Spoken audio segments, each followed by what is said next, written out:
Kablu, Ole Bes, Akolpo Kara, Akolpo Af।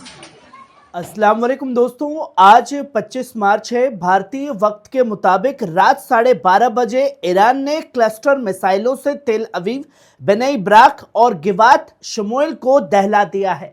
220 pound का नया warhead, गाड़ियां हवा में उड़ी और इजराइल का एयर डिफेंस पूरी तरह बेनकाब हो गया है। दोस्तों, आधी रात को ईरान की क्लस्टर मिसाइलों ने भारी तबाही मचाई है। कहां कहां हुआ है हमला, पूरा मंजर समझिए। दोस्तों, सबसे पहले गिवात शमूएल में जोरदार धमाके हुए हैं। फिर बेनई ब्राक, जहां हालात पूरी तरह अफरा तफरी में बदल गए हैं, और उसके बाद सीधा निशाना जो है वो तेल अवीव पर लगाया गया है। दोस्तों, ये कोई छोटा हमला नहीं था, ये एक पूरी तरीके से कोऑर्डिनेट स्ट्राइक थी, यानी एक साथ कई जगहों पर ताबड़तोड़ वार जो रात को ईरान ने किया। हर तरफ धुएं के गुब्बार, इमारतें ढह गईं और लोग सड़कों पर भागते नजर आए और कुछ ईरानी मिसाइलों के कहर की सेल्फी लेते हुए दिखाई दिए। दोस्तों, क्लस्टर मिसाइल ये खेल दरअसल है क्या? क्या है क्लस्टर मिसाइल जिसका तोड़ अभी तक इजराइल नहीं ढूंढ पाया? दोस्तों, इस बार ईरान ने सिर्फ मिसाइल नहीं चलाई है, बल्कि क्लस्टर मिसाइल का इस्तेमाल किया है। इसका मतलब क्या है? एक मिसाइल, लेकिन उसमें कई छोटे छोटे बम निकलते हैं जो अलग अलग जगहों पर गिरते हैं, यानी एक बार लेकिन तबाही कई जगहों पर। जो लगातार तस्वीरें क्लस्टर मिसाइल की इजराइल से सामने आ रही हैं। और सबसे बड़ी बात, 220 पाउंड वॉरहेड नई टेक्नोलॉजी का इशारा कर रहा है। दोस्तों, एक रिपोर्ट के मुताबिक इस मिसाइल में 220 पाउंड का वॉरहेड था, जो पहले इस्तेमाल नहीं हुआ। पहली बार इसका इस्तेमाल किया गया, उससे पहले 100 टन, ये पहली बार 220 टन का इस्तेमाल हुआ। ईरान अब सिर्फ जवाब नहीं दे रहा है, बल्कि नई टेक्नोलॉजी टेस्ट कर रहा है एक एक करके इजराइल के ऊपर। यानी आने वाले वक्त में और भी खतरनाक हमले देखने को मिल सकते हैं इजराइल में, जो तस्वीर दुनिया के सामने है। अब सोचिए कि एक 220 पाउंड की मिसाइल गिरी और गाड़ियां जो खड़ी थी वो कई फुट हवा में उड़ गई। चश्मदीदों के मुताबिक, और ये वीडियो जो सीसीटीवी का सामने आया उसने दिखाया कि धमाका इतना जबरदस्त था कि गाड़ियां हवा में उछल गई, सड़कें पूरी तरीके से टूट गई, बिल्डिंग्स के शीशे चकनाचूर हो गए और हर तरफ चीख पुकार मच गई। पूरी की पूरी बिल्डिंग धराशाही हो गई।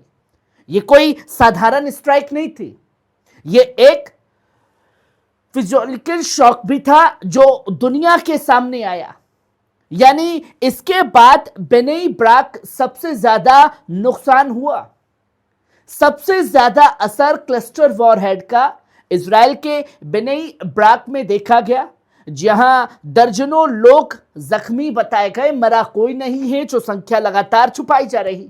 लोग इमारतों के बाहर जमा हो गए, एम्बुलेंस की आवाजें और चारों तरफ अफरा तफरी का माहौल बन गया। यह शहर अब जंग का खुला मैदान बन चुका है, जो तस्वीरें दुनिया के सामने हैं। और सबसे बड़ी बात, यह हमला हुआ, पर इजराइल का एयर डिफेंस सिस्टम क्यों फेल हुआ? यह एक अहम सवाल है। दोस्तों, सबसे बड़ा सवाल, आयरन डोम क्या कर रहा था, कहां था? जो सिस्टम दुनिया को दिखाया जाता है कि हर मिसाइल रोक सकता है, कोई परिंदा पर नहीं मार सकता, वो आज क्यों क्लस्टर वॉरहेड मिसाइलों के सामने फेल हो गया है? जिसका जवाब साफ है, क्लस्टर मिसाइल नई टेक्नोलॉजी ने एयर डिफेंस को पूरी तरीके से कंफ्यूज कर दिया है, पंगु बना दिया है। यानी इजराइल का सबसे बड़ा सुरक्षा कवच आज क्लस्टर मिसाइलों के आगे पूरी तरीके से बेअसर और बेबस हो चुका है। सायरन भी और खौफ भी। इजरायली अवाम जब कल तक गजा में बम गिरते थे तो खुशी मनाती थी। आज वही सायरन बजते हैं, लोग बंकर में भागते हैं। लेकिन दोस्तों, जब मिसाइल कई हिस्सों में टूट कर गिरती है तो बचना मुश्किल हो जाता है। यही वजह है कि लोग खुले में फंस गए हैं और नुकसान लगातार बढ़ गया है, क्योंकि अब भागने का मौका भी क्लस्टर मिसाइलें नहीं दे रही हैं। ईरान का पैगाम क्या है? ईरान का पैगाम सिर्फ हमला नहीं है, एक बड़ा इशारा है इजराइल और अमेरिका के खिलाफ। यह हमला सिर्फ जवाब नहीं था, यह एक पैगाम था। हम अब नए तरीके से वार करेंगे। हम टेक्नोलॉजी में आगे बढ़ चुके हैं और जहां आप हमले करेंगे वही हमला झेलने की कुव्वत रखना।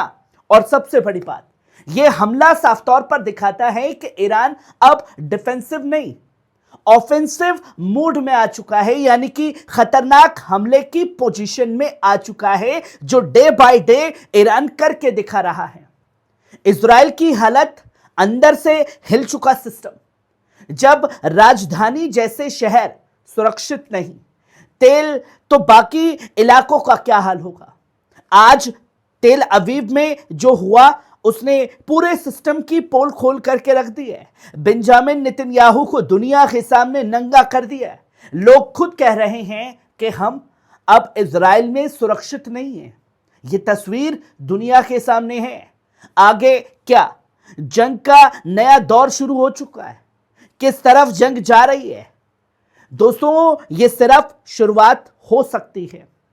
अगर ऐसी मिसाइलें लगातार इस्तेमाल हुई तो इजराइल के लिए हालात और मुश्किल हो जाएंगे और मिडिल ईस्ट में एक नया पावर बैलेंस बन सकता है, जिससे इजराइल का वजूद खतरे में आ सकता है।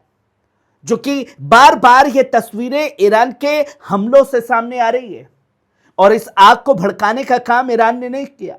खुद डोनाल्ड ट्रंप और बेंजामिन नेतन्याहू इसके जिम्मेदार हैं। आज की रात ने यह साफ कर दिया कि जंग अब पुराने तरीके से नहीं लड़ी जा रही है। टेक्नोलॉजी बदल रही है, ताकत का संतुलन लगातार बदल रहा है और नए तरीके से नई मिसाइलों के साथ हमले लगातार जारी हैं। और सबसे बड़ा सवाल, क्या इजराइल इस नए दौर के लिए तैयार है या फिर यह शुरुआत है उसके सिस्टम के टूटने की? वो घमंड जिसको लेकर के हर किसी पर हमले कर दिया करता था और इतिहास के पन्नों में पहली बार इस तरीके की मार इजराइल को झेलनी पड़ रही है। खबर कैसी लगी? कमेंट बॉक्स में आकर के अपनी राय जरूर दीजिएगा। शुक्रिया।